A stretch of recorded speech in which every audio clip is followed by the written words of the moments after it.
एक रानी जो अपने सौतेले बेटे के साथ भोग विलास करना चाहती थी। रानी बोली, रूप तू क्यों फालतू की जिद पे अड़ा है, भूल जा सब बातों को और आजा मेरे पास। इतना कह रानी रूप का हाथ पकड़ लेती है और उसे अपनी ओर खींचती है। रूप तुरंत हाथ छुड़वाता हुआ कहता है, मौसी, लगता है आपने अपनी लाज और लज्जा बिल्कुल त्याग दी है, आपको शर्म आनी चाहिए ये सब करते हुए। जब रानी चंद्रिका ने देखा कि ये तो किसी तरह भी मानने वाला नहीं है, तब रानी बोली, देख रूप, अगर तू मेरी बात नहीं मानेगा तो बहुत पछताएगा। अभी तूने मेरा प्यार ही देखा है, मेरे क्रोध से अभी तू अनजान है। रूप ये कहते हुए चल पड़ा। ठीक है मौसी, जो तुम्हें करना हो कर लेना, मैं जा रहा हूँ। रानी चंद्रिका गुस्से में बोली, तुम मेरी इच्छाओं को दबा कर जा रहे हो, इसका परिणाम भुगतने के लिए तैयार रहना। जब राजा के आने का समय होता है तो रानी अपने कपड़े फाड़ लेती है, गहने उतार फेंकती है और बिस्तर पर पड़कर सुबक सुबक कर रोने लग जाती है। राजा आकर रानी की ऐसी हालत देख दंग रह जाता है और पूछता है, क्या हुआ रानी? तब रानी रोते हुए अपना त्रिया चरित्र दिखाती है और कहती है, क्या बताऊं महाराज, मुझे तो कहने में भी शर्म आ रही है।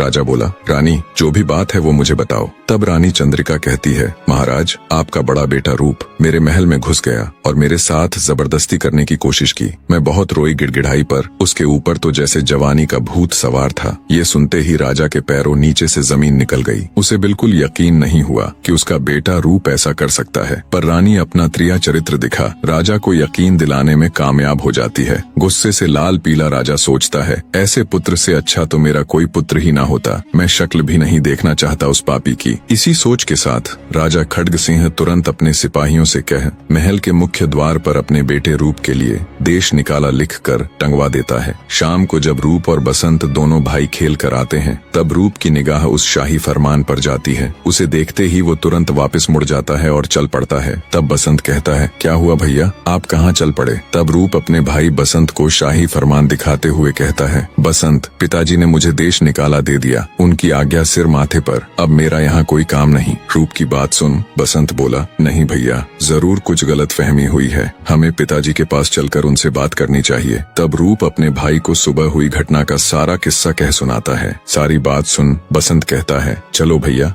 हम ये सारी बातें पिताजी को बता देते हैं। तब रूप बोला, नहीं बसंत, अब समय निकल चुका है। पिताजी फैसला करने से पहले अगर हमको बुलाते और पूछते तो हम उन्हें सारी हकीकत बताते, लेकिन अब कोई फायदा नहीं भाई। तब बसंत रोता हुआ कहता है, भैया, मैं भी आपके साथ चलूंगा। बसंत की बात सुन रूप बोला, नहीं बसंत, देश निकाला तो मुझे मिला है, तुम मेरे साथ कहाँ दर दर की ठोकर खाते फिरोगे? बसंत बोला, नहीं भैया, आपके सिवाय मेरा इस दुनिया में कोई नहीं है, और जो आज आपके साथ हुआ है वो कल मेरे साथ भी तो हो सकता है। रूप उसकी बात मान लेता है। दोनों भाई अपने शाही वस्त्रों को त्याग भरे हृदय से राजा की नगरी को छोड़ चल पड़ते हैं। बने रहे।